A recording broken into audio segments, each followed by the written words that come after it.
Hey, welcome to Odd Musings. This is Brett here. Scott will be joining me shortly here. He's on his way to hop on a computer so he can be here live with us today. Hope everybody's doing well. So this is episode 226. We're going to have a lot of fun talking about some cool things today. Wanted to get a few things out of the way. So if y'all don't mind, let's get some ad reads started here. Got to share my screen still for that. I got a couple different windows here. But I wanted to start it off with a Loringer Family Chiropractic Center PC located in Belleville, Michigan, and Dexter, Michigan. They do take great pride in providing the finest chiropractic care to each and every patient, offering on-site digital x-rays, massage therapy, orthotics by foot levelers, young living essential oils, aromatherapy, full line of vitamins, all in a family-oriented environment. Give them a call at 734-697-4244. You can visit them online at LoringerFamilyChiropractic.com. We do have a link at Odd Musings for you guys there. And as you can see here on the Facebook page at Loringer Family Chiro, and under about, you can find their address, click the call now button, and check about any services that I have and see what may work for you for your health and wellness needs. So definitely check out Loringer Family Chiropractic Center PC. They've been with us since day one. So love having them on board. They've been really good to us over the years. And as a patient there, they do take great care of me after spending a weekend at a show, sitting in a chair most of the time. It's great to go in and get adjusted and start feeling a little bit more back to normal on that too. So also we have Team Titans of Real Estate. Why? Because you matter.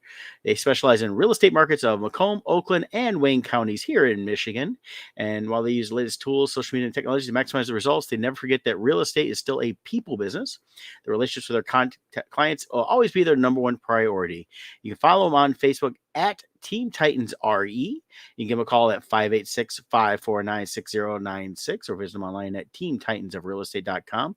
Of course, that is Scott Zambelli and Jill Webler. So definitely check them out for any real estate needs you may have. And they have a nice thing here on their Facebook page. Use app Homekeeper.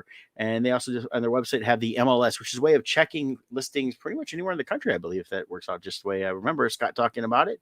As you can see, they are technically open now, but they are always available by phone for everybody they deal with. They don't keep banker hours, they keep client hours. So definitely check them out.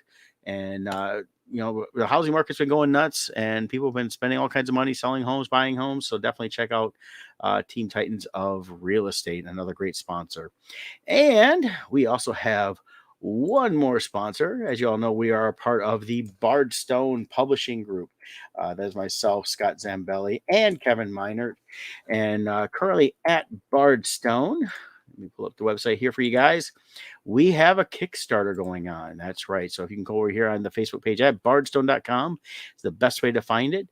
And you click the Kickstarter button here, and it'll take you over to the page here. That'll have you add it to the list, or you can click to visit the campaign page itself. Now, we've had a great week. We'll get a little bit more into this as Scott gets on here. So definitely check out the Kickstarter there. With the new project, we have a new video. So I'm going to share with you guys the current Crimson Shadows 3 promo video. So check this out.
Hey, that was an awesome video I did. I had a lot of fun doing those to share for our Kickstarters.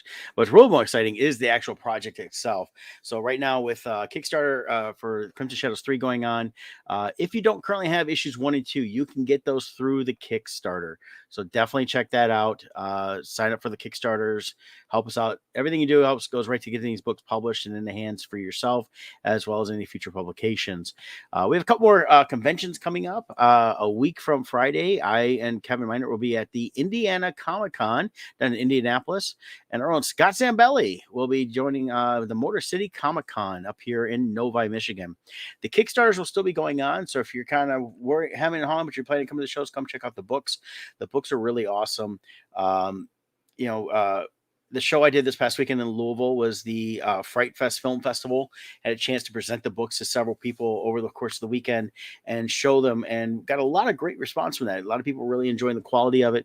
And the thing that we like to do is under promise and over deliver. So Kickstarter, the delivery window is February right now, and it has to do with the fact that shipping this year is going to be, from what I understand, a nightmare, as well as trying to get certain products stuff like that. So we want to make sure that we don't say we're going to have it to you by a certain date and it ends up being a month too later because of those issues that are actually starting to happen now here in October, as they're already talking about some shipping issues. Through not just the post office, but through all the different parcel systems like UPS, FedEx, etc. So if you are planning on shipping stuff out, please do so early, and definitely talk to us at the shows if you can come out. In November, we'll have the Akron Comic Con, and that will be in Akron, Ohio. Looking forward to being back there. We'll also be there with some good friends of ours from T Minus 24. I am not wearing one of their shirts today, so I can't show you that shirt. But we do have shirts that we had made up through Crimson Shadows as well as the Poe Macabre. So definitely check those out there. So a little bit more about the Fright Fest. Had a good time. Had a chance to meet some of the cast from the 1980s movie Monster Squad. Now, if you've never seen Monster Squad, it is I've always loved it. It's a great fun movie. It takes with the classic monsters, kids having their own club, and then they find out the monsters are real. In a sense, it was. In a long line of films that were like the Goonies. Goonies was such a big success. They came out with several movies. Other than the Goonies, I feel this one's a little more popular in terms of known movies, because there was one that was Ruskies, which came out, which a lot of people don't know about, that kind of had that same vein, but dealt with a Russian sub soldier, sailor, washing up on shore in the U.S. and that, and kids were trying to hide him out. So there's a lot of these kids movies. Then Explorers is another great one, but having a chance to meet some of the cast of the Moscow was kind of cool. Got to talk to Andre Gower, who played the lead in the movie. He recently had a heart attack several months ago, and so we talked a little bit about that, and he's doing really well. He was up and about, and he was someone that was always, he was healthy eating, healthy working out, stuff like that. So it was something that just happened. So, definitely, things like that can happen to anybody. So I know I'm always trying to do stuff to get better and healthier and things like that all the time, and working on things like that. So definitely encourage that as well. Got a chance to talk to Danielle Harris, who's been in quite a few different movies over the years. She's in some of the recent Halloween movies. She goes back a long time. And so she was hanging out there at the show. Got a chance to see Zach Galligan from Gremlins, and a few other people. So it was a really cool guest mix there.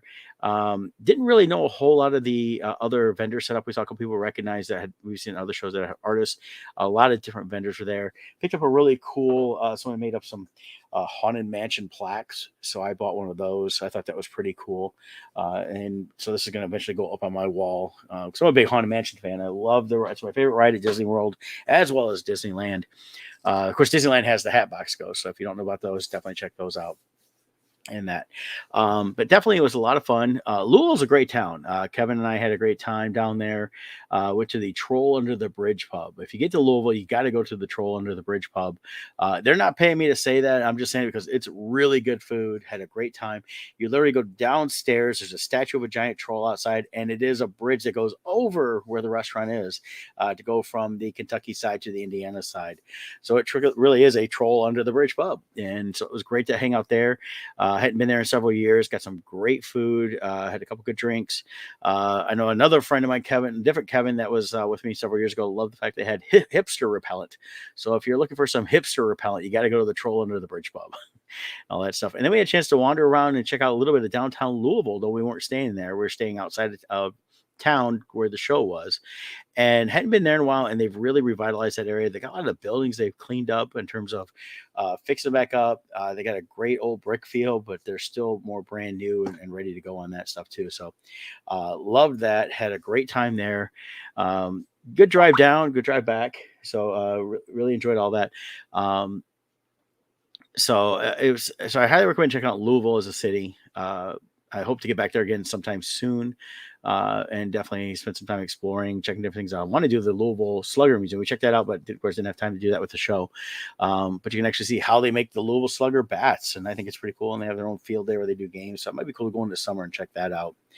And that. So that was kind of my weekend. It was I left on Thursday night to hang out with Kevin a little bit before we drove down Friday morning, and then just got a chance to do a show down there and talk to some independent filmmakers, the celebrities, because it was a film fest as well as a horror convention, and that. So and then checked out some other great restaurants in the area because that's one of the things we like to do is check out great places to eat when we're hanging out. That, and then of course Sunday after the show, got a chance to hang back at the hotel and sit at the bar there and watch some of the Patriots and Buccaneers play and stuff like that. So that was a lot of fun there too. But that's kind of what I did this past weekend. And and this weekend's a normal weekend for me. I'll be working and then prepping also to head out to Indiana Comic-Con, which is always a favorite show of that. And a chance to reconnect with Vinny and Lisa from T-Minus 24, who will also be with us in Akron. So looking forward to seeing them down there as well. Coming up also, we may have some announcements for the end of November coming up soon. We're waiting to hear a few things, but you may be seeing Kevin and I at another show over on the West Coast. Just to give you guys a little bit of hint there. So definitely watch for the announcements on that. Of course, one thing we did get a chance to do since the show was kind of slower and we left a little bit early. Sorry, we did leave early, but got to see Venom. And I wanted to talk a little bit about that. Not too much get into the story there. I had not seen the first Venom movie. So for me to see this one, I was like, okay, I'll go in a little blind.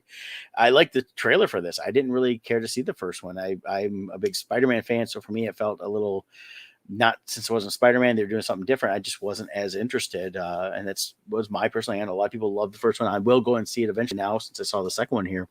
But Venom Let There Be Carnage came out and had a great weekend. It pulled in over 90 million on the domestic debut. That's here in just the US.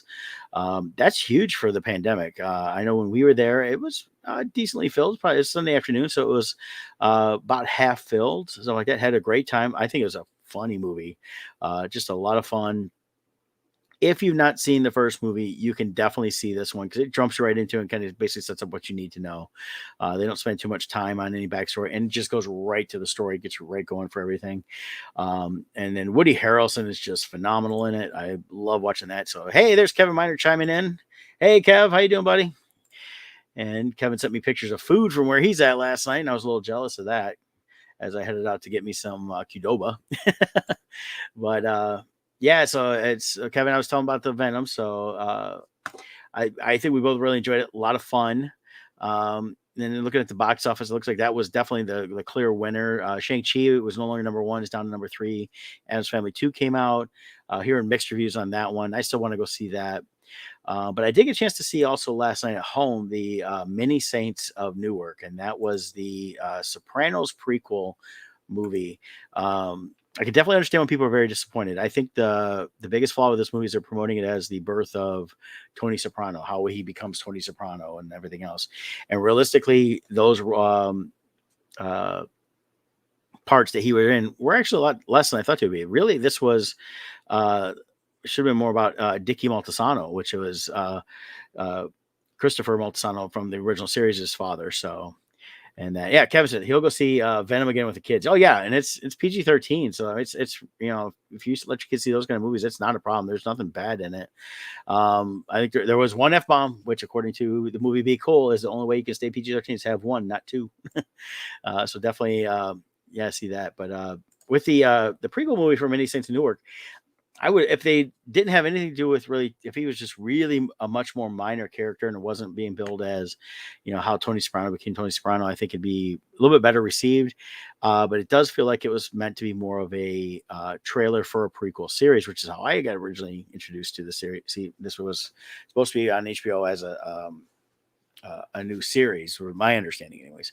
So they must have changed something, decided just not to go forward with that, which is fine too, because prequel series to me sometimes aren't that much fun. I couldn't get into Better Call Saul. I know a lot of people like that because I love Breaking Bad. Breaking Bad's such a great show, and we've talked about that with Scott because him and Jill have been watching that. And problem with Better Call Saul is I just know exactly where they go. I wish they'd done something after Breaking Bad and continue the story on there. But for the Sopranos prequel, if they had spent a lot more time just with uh, going back to a couple generations, it was interesting to see a lot of the stuff they did. It had a little bit of a Goodfellas feel. They showed the changes going on in the environment in New Jersey at the time between different groups and things like that. But they kind of, in a lot of ways, gloss over so much stuff just to kind of get to the end. It was about 2 hours long. I watched it on HBO Max. I did not pay to go see it at the theater. I recommend watching it on HBO Max. I don't recommend going to the theater and seeing it. It's really not worth that kind of money unless you got something free to see in that. So definitely check that out. But still in the theaters, you can still see the Shang-Chi, which I highly recommend that, as well as Free Guy, which actually gets released next week on Blu-ray, I found out, and is available to buy on the home front. So if you haven't seen Free Guy, definitely check that out. And that so, but we got some, some different movies coming out over the next thing. We got the No Time to Die this week, which is the finally getting the James Bond film for those that want to see that. I was wanting to see it a couple years ago. Now I'm kind of like, but I'll probably end up going to see it. One thing I actually look forward to is Dune now, and I'm hoping I get a chance to go see it in the theater because of the fact that the new trailer that they had in front of Venom looked really good. And when you look at the 80s movie of Dune, it does kind of go a little slow. This one looks like they've kind of beefed up the dialogue a little bit. They're going to move a little faster.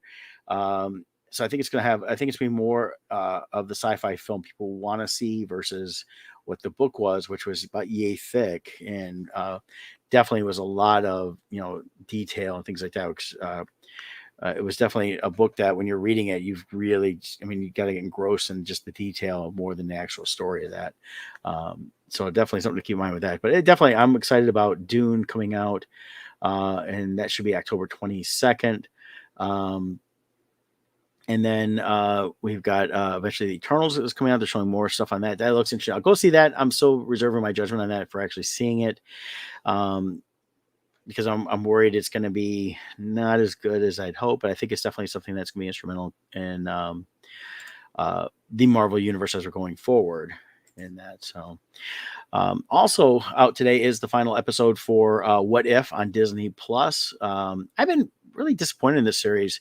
Scott and I'll probably talk a little bit more about that when he gets on here.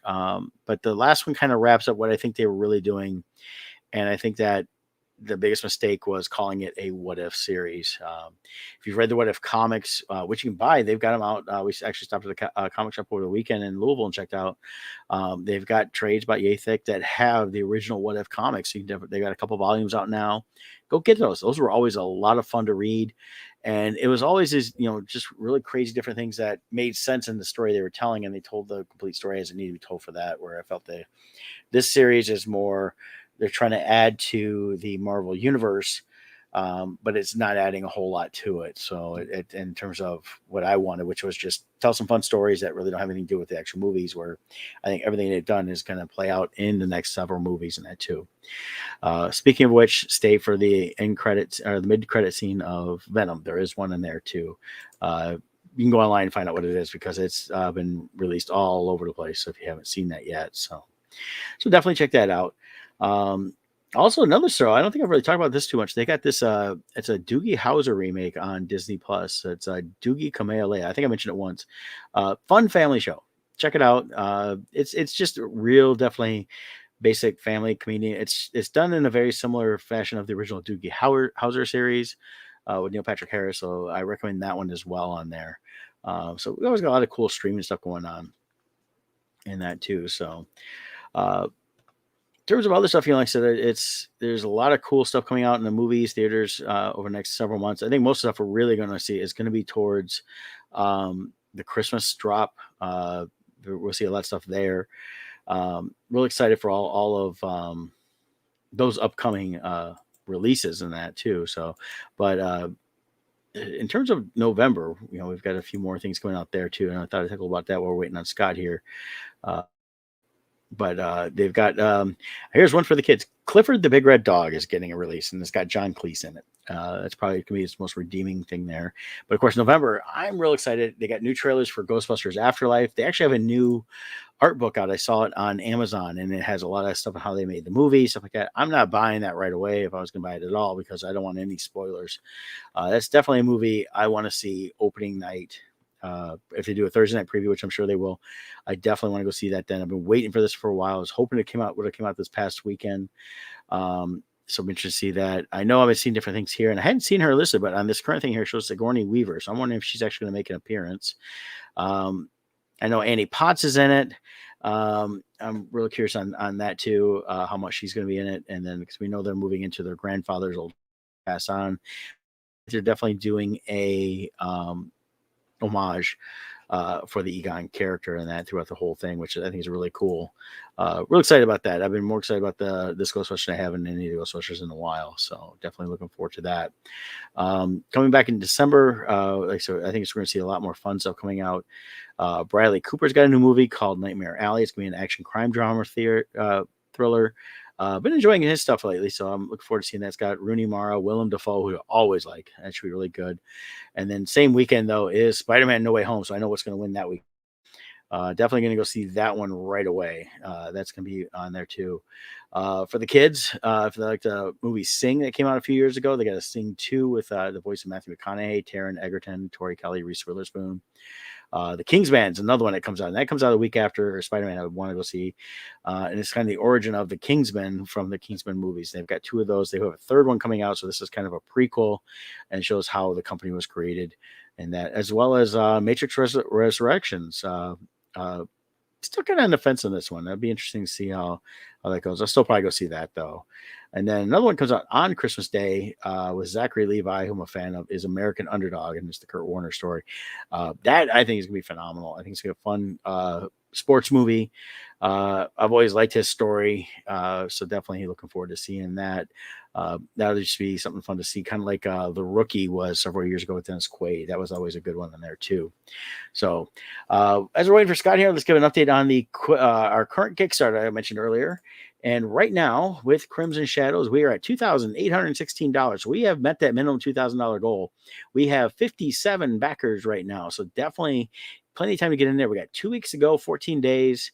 So you got plenty of time to get on there. Wednesday, October 20th at 8 p.m. I was talking with Kevin. My phone shows one thing, but here shows another. Will be the ending of the Kickstarter. So you got 2 weeks from today at 8 p.m. to get your pledge in there. And of course, we have a new guest artist there. We'll talk about that when Scott gets in, so I don't want to spoil any of that stuff there. But got a great start for this past week here on the Kickstarter. As always, right here it says Facebook share, Twitter share, mail, embed.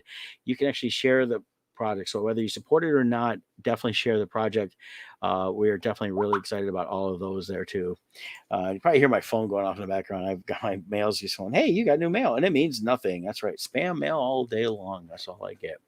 And that's kind of fun stuff there. And here he is, the man himself, Scott Zambelli. Hey, how are you? Good. I've been rambling on for the last 20 minutes. I'm here to save you. Good. Yeah. I talked about some movies, upcoming movies. I talked about the movies I saw the last few days.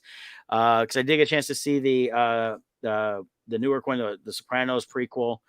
I don't know if you caught any of that, but I'll be honest with you, it was they should not have called it how Tony Soprano got launched into it. It should have just been about the characters that came before him, because they were much more interesting, and majority of the show was about that. So was it? Okay.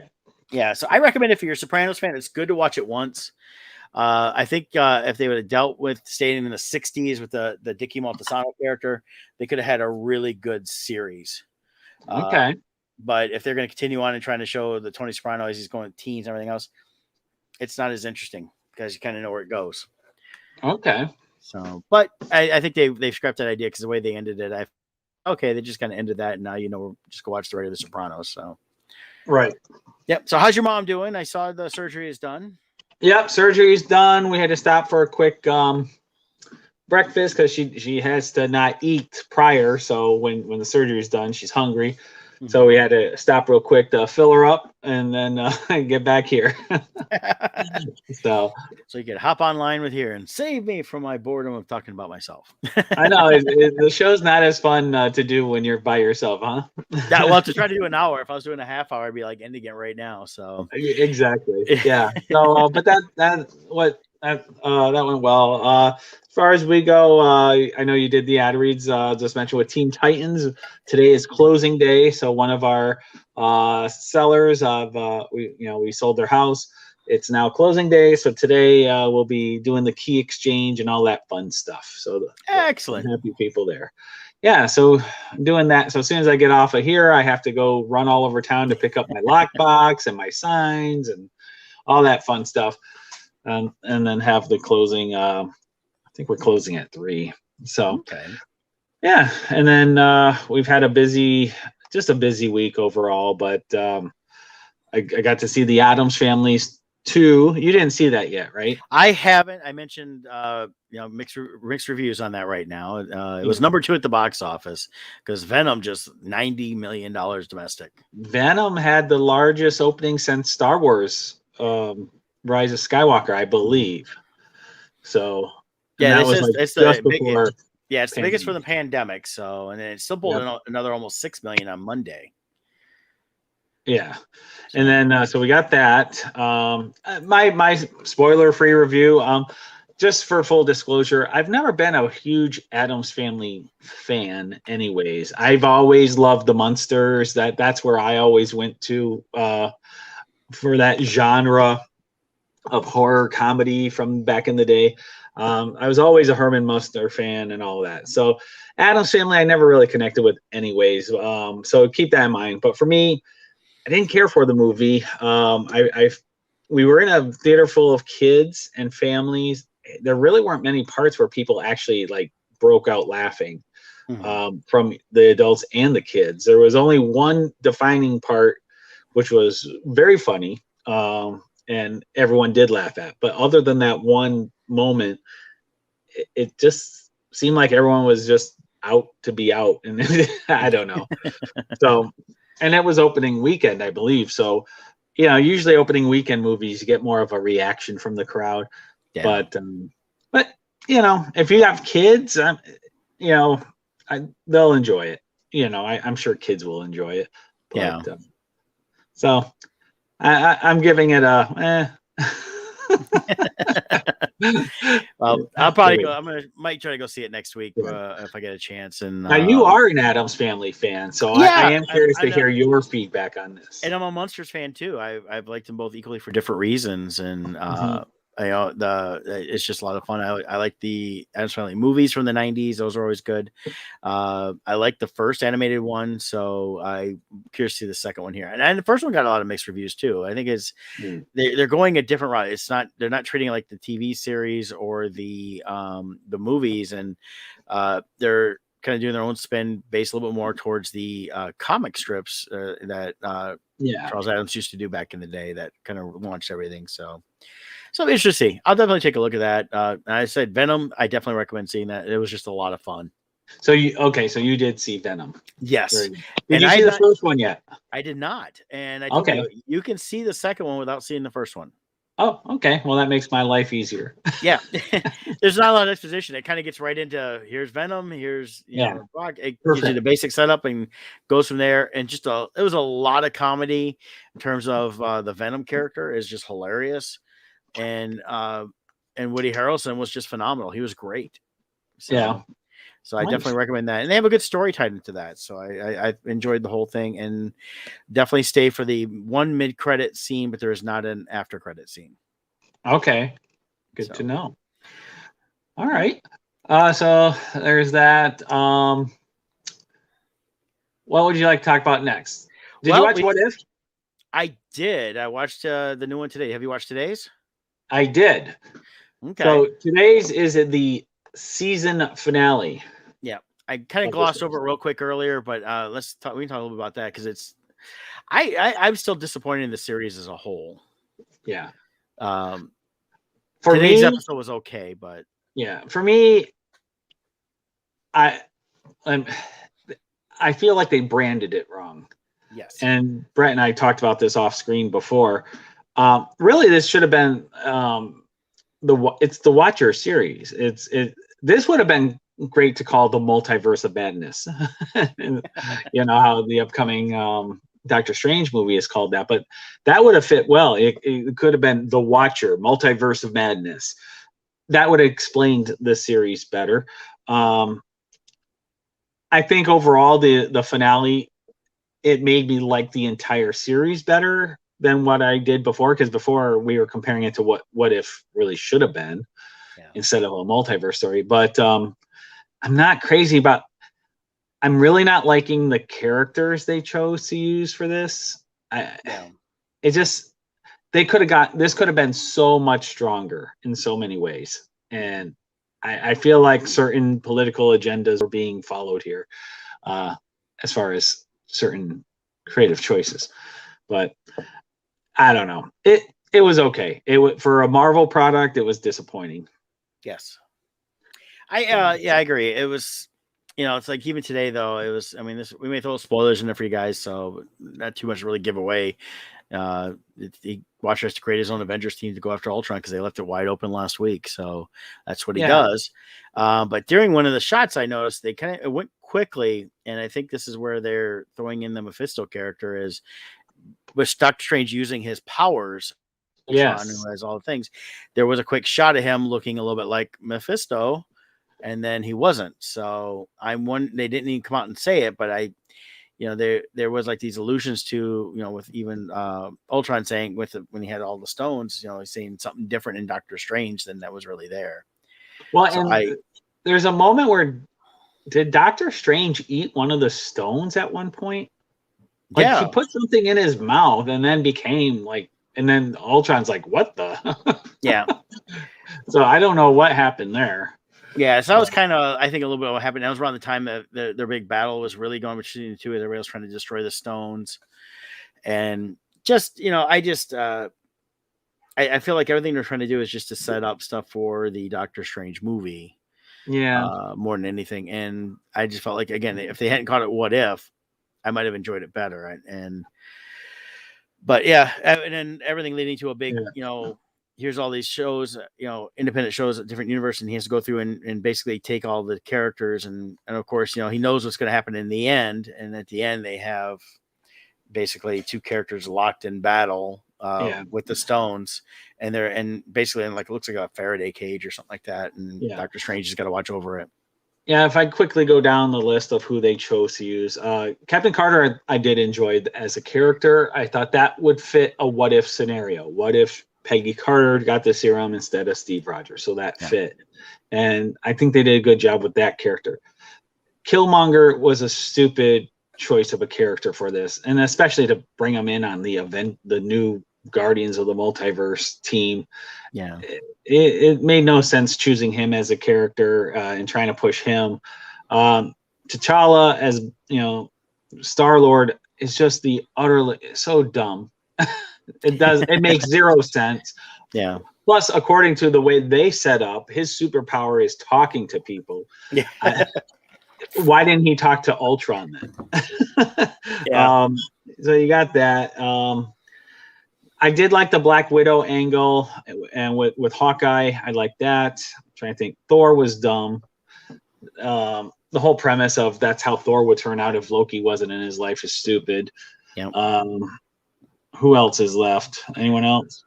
I thought the Vision / Ultron combo was a really sweet looking design. Yes. I actually wouldn't mind seeing that in live action. I think that would be pretty sweet. Anyone else? I don't know. They did incorporate the Black Widow character, Gamora. Gamora was kind of pointless to me in this. Well, she had a device that supposedly destroys the stones, and I was like, "Where did this come from?" It made no sense. It was like an afterthought type thing.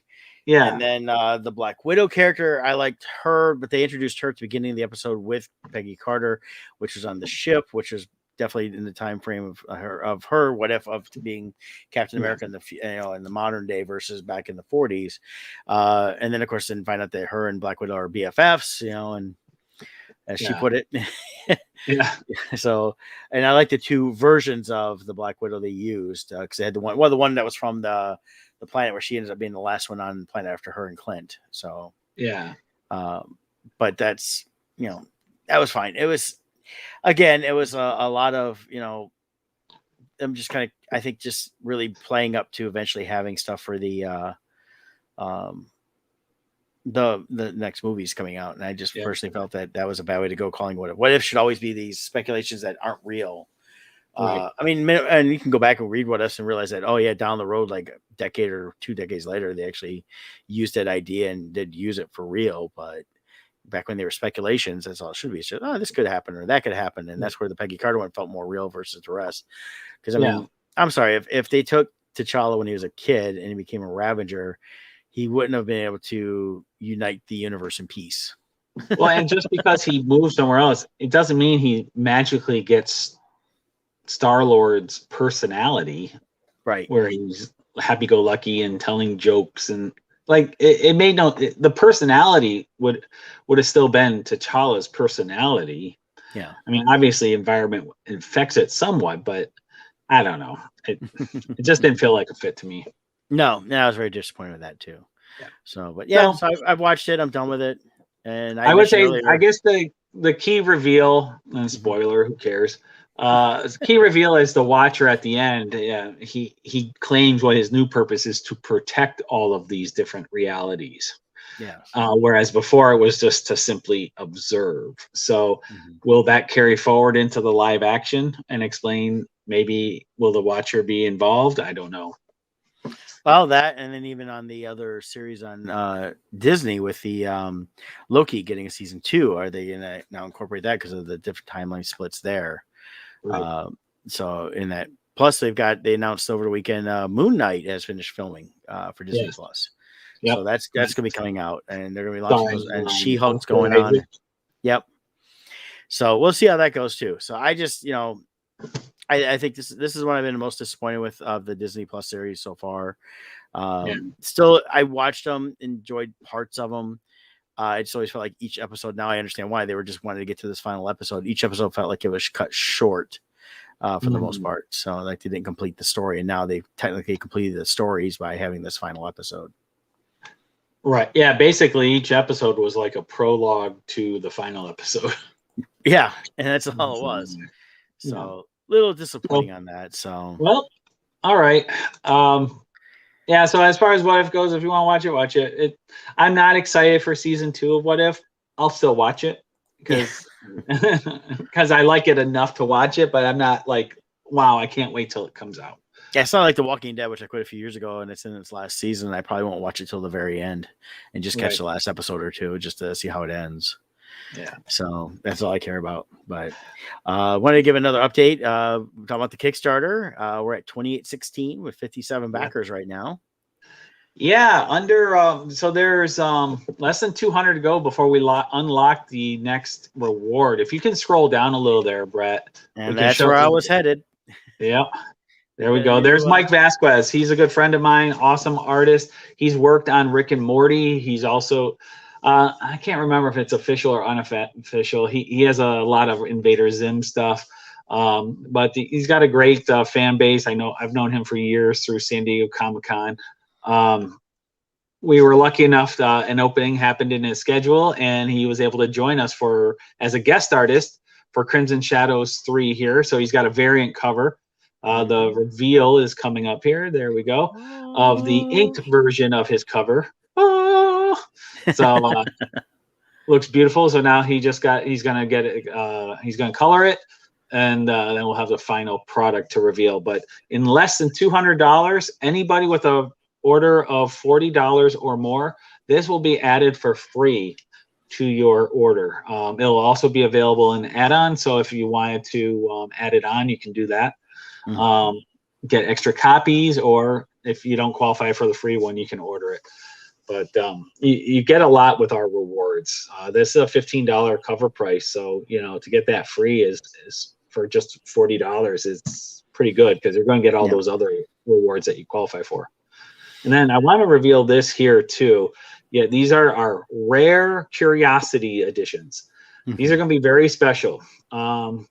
Collectors love rarities.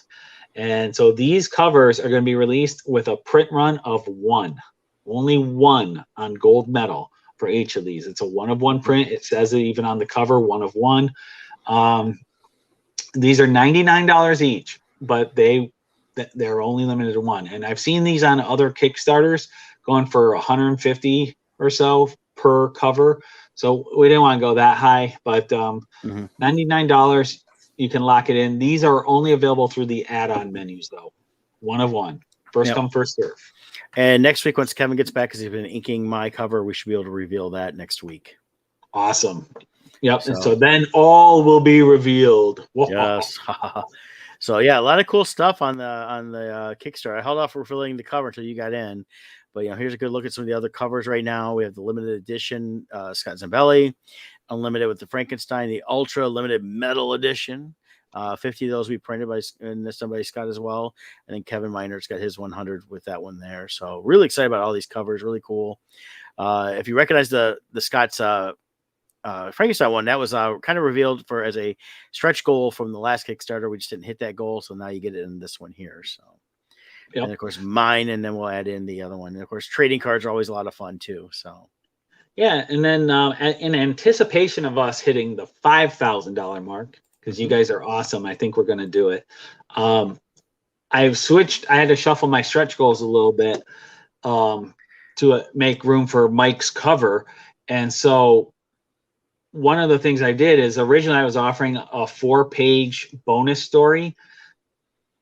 Well, at $5,000, I increased it from 4 pages to 6. So if this goes through, if we make 5,000, this will go from a 30-page full color book to a 36-page full color book.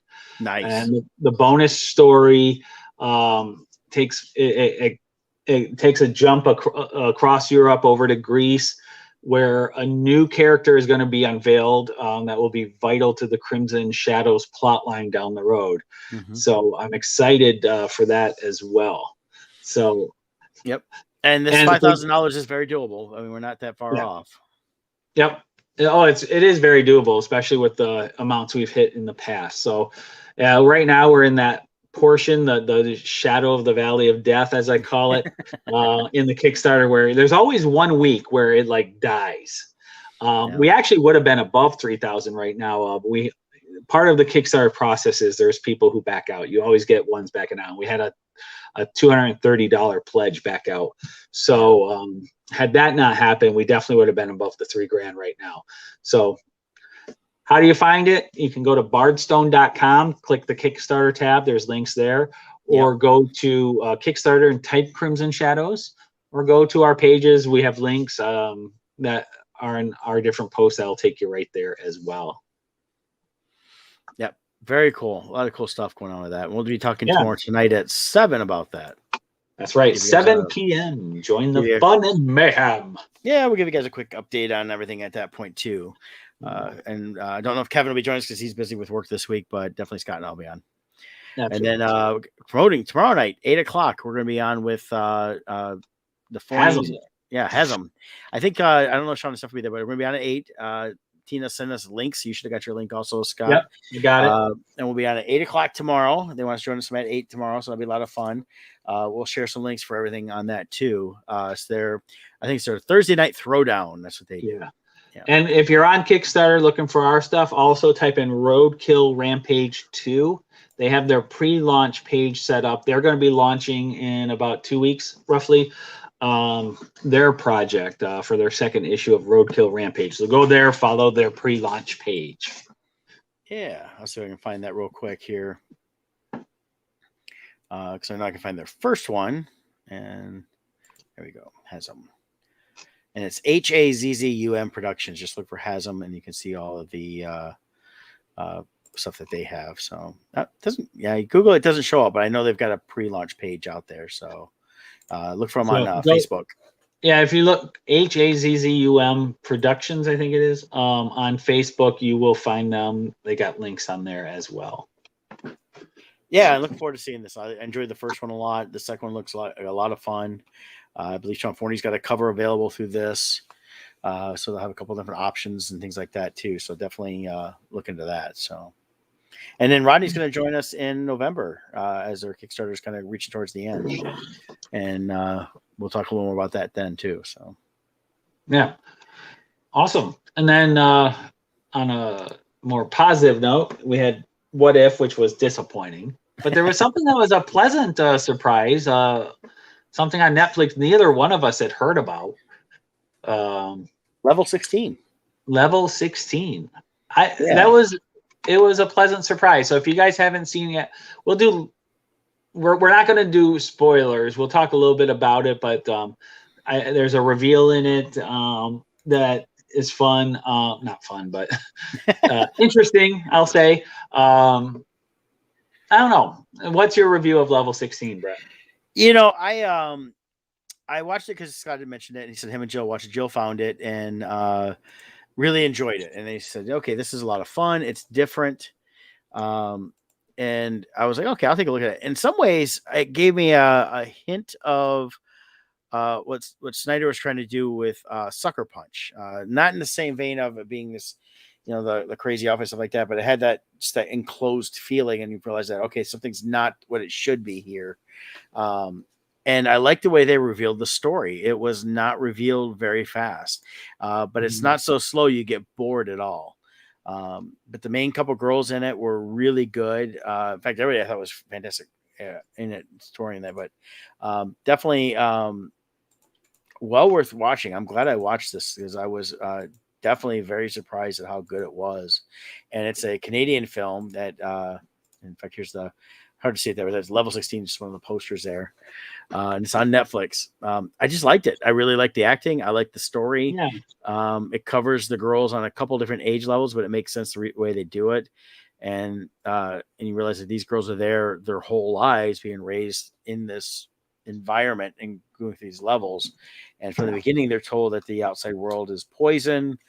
So they were saved, protected, and then eventually they're going to get their new host families. Right. Yeah, for me it was it's an interesting, it shows how good of a movie it is when on paper you think this movie was probably not that good because it's a very slow paced movie. It's not high action. On paper it would seem boring, but it's not. They do such a good job of creating this world and revealing it at a very methodical pace, but they do it in a way that it keeps you locked in and intrigued, and you want to know, like, okay, what are they unveiling here? What's next? And I think all the girls in it did a great job acting. I thought they did a phenomenal job, and it really does keep your attention the whole time. Yeah, I never felt bored at all. In fact, Right. I paused it when I needed to walk away because I didn't want to miss any moment of it. I wanted to see every look because it was like it seemed forever. They're just giving away little things here and there. They're building up and adding to the story, and so it's just kind of building the building blocks of it. And now here's a new block, and just really went. Yeah. Yeah. So very well done. I definitely recommend it. It sounds like Brett does too. Yep, I highly recommend that. Yep. I think it's on a funny side note.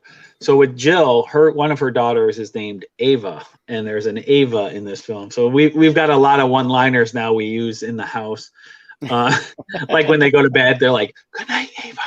So when she's going to bed the other night, we all go, "Good night, Ava."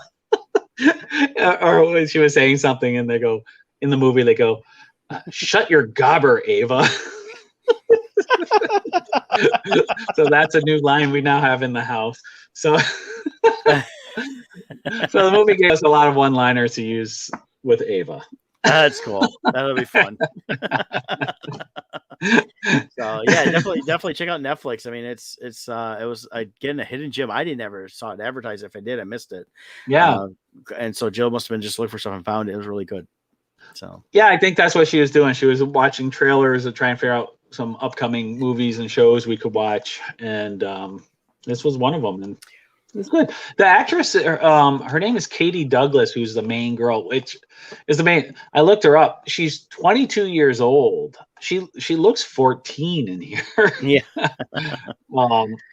But she did a really good job. She's been in a lot of stuff already.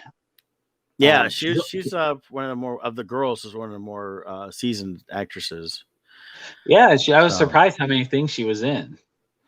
yeah, and Um, there's definitely mostly female in this. But there is a few males. There's guards are male, and then there's a doctor. But mhm. definitely they spend a lot more times with the girls and developing their See, viewpoints. this was a good movie, I thought, in that sense of, people want this girl power and all this stuff. This was a film about females, starring mostly all females and all that, but they didn't do it in a way that was like condescending or like creating just a faux premise. Like it felt authentic, like the whole story. It didn't feel like Yeah, it was like, hey, we're here just to knock down all the men in the world and make us look all powerful. They didn't do it that way, and I thought that was very good. yeah, The Myth Brexit, who's in it? Sarah Canning. People will know her. She was in Vampire Diaries and some other things as well. So she's kind of. It was interesting, her character, the way they handled her. Then you had the main doctor also. So good job all around. yeah. I enjoyed that. So now, Scott, you have the Paramount Plus, right? I do, but I don't watch anything other than Evil. But I've got to get caught up on season 2. I got through the first half. Now I got to do the second half. Yeah. Well, I've got one I watched last night, and it's got Kristen Bell in it. It's Oh, called Queen Pins, and I watched it last night. Just wanted something to watch, and it's like, oh, I'll just check this out. And here's it's finding just smaller pictures. So I'm sorry, but this Queen Pins there. But I didn't know this because when I started watching it, but you got Vince Vaughn ends up being in it as well. In okay. that, so definitely it was a fun movie. It's based on a real story. There was back in 2012. There was a group of women that basically started selling coupons on the internet, and they started basically they weren't really counterfeiting, but they were able to get a hold of a bunch of coupons, especially free stuff, and they were selling them at discounted prices. So, like, let's say you got like a coupon for a free pack of toilet paper, and the toilet paper costs you like $20. They'd sell it for $10. Right. So it's basically getting discounts. So they were making just a ton of money, and the feds got involved in that. It's a comedy in some ways, mixed with a little bit of drama. Kind of hard to see, but the guy over here in the corner here, he's the loss prevention guy for a local grocery store in Phoenix, which is where the girls are based at, their neighbors. And he realizes something's going wrong because he's getting all these calls from these companies about, hey, we got so many coupons coming through and it's costing us hundreds of thousands of dollars, millions of dollars, and this and that. And so he starts investigating and realizing there's a ring. So he tries to get the FBI involved. They bump it to the lowest person in DC they can. And then when he finds out that they were mailing him out, he hands it over to the Postal Service. So Vince Vaughn is a postal inspector. So wait a minute. How is it costing them millions of dollars if they're not counterfeiting the coupons and are selling real coupons? The savings would have been the same no matter what. But see, the coupons weren't meant to get out to the public. They are real coupons. And when you see, they basically found where they were being made in Mexico, and they went down there and cut a deal with one of the workers who would ship them up to them. So when they're expecting like at the most 1,000 to get redeemed in a year, and you've got like 10,000 a month being redeemed. Got it. So they were unauthorized coupons being sold. It's not like they cut it out of the newspaper and sold it. Right. But they were the same ones that would be sent to people like when they complain about the product, like, oh, I didn't like your Wheaties. And, it sucks on that. And they send them a thing in the mail and says, oh, we're sorry. Here's a free box on us. Right. So, and then Kristen Bell she was funny. She was good in it. She plays a former Olympian who was a Olympic power walker. Former Olympian power walker turned fraudulent coupon seller. And she looked good. She was in phenomenal shape. So considering she's now like 40, 41, she was in really good shape and basically played it right. So I recommend this. So if you got Paramount Plus, check out Queen Pins. I liked everybody that was in it. They were all really good. And it was a good fun story to watch. Nice. So definitely check that out. Good to know. And of course we got, I believe Discovery's coming back soon. So we should have that on Paramount as well. And then I stopped watching that. I've lost track. I don't know. I feel like the life of Star Trek is just gone. The same with the Yeah, card. I'm not crazy about it. yeah. Well, that's coming out next year too. So, but I have been watching Evil, and Hmm. we've got one more episode to go. Okay. The season I've finale got. is just coming up Sunday. So, I'll just binge the whole half season. yeah, it's been good. It's been weird. It's been really good though. Yeah. So, Yeah. I'm curious to see where things go with the mom, um, or the grandma, depending on oh, which one you do. as you get back into it, you realize there's a few other things tied in there too. That's kind of interesting. So, Yeah. Nice. waiting to get your take on that. Maybe if you watch it on Sunday, we'll give a quick review of it on Wednesday. Yeah. So, all right, we're getting close to 11 o'clock. We are. So, just to recap, go on Kickstarter, find Crimson Shadows 3, become a backer. $40 or more qualifies you for the stretch goal cover that's going to be released once we're less than 200 away from it. So once we hit that, that'll go out to all $40 or less or more donations. I think we still have, let me double check how many we have here. We have 14. So I believe, have 43. So I think we have 7 slots left for the free exclusive metal trading card for all orders of $10 or more. That's limited to the first 50 of $10 or more. I think we have 7 slots left. Okay. So still So, time to qualify for that. yeah, that's a great time to back it now. Do at least the minimum so you can get that, because I know we had several people that like to do the digital only. So, Yeah, so if you hurry up and get on there and make a pledge of $40 or more, you will qualify for the free stretch goal, which is $15, and the free metal card, which is $5. So that's a $20 value right there for free. You're going to have thrown into your order if you do a $40 pledge. excellent. So plus whatever rewards you get for the 40, whatever ones you pick. So it's a good buy. It's a very good buy. Yep, a lot of cool covers. Like I said, we should be able to reveal my cover next week. We'll have hopefully a color cover next week as well for the stretch goal $3,000 one. Heck, we get going really crazy. We got another one at 7,500. You guys might be able to get too. So that one you got to have $60 pledge or higher to qualify for that one. And you can always add on stuff like that too. So. Yep. All righty. Awesome. Hey, join us tonight at 7 o'clock Eastern time. We'll talk a little more Crimson Shadows for a bit. And then next week, 10 a.m., we'll be back with Odd Musings. Take care, everybody.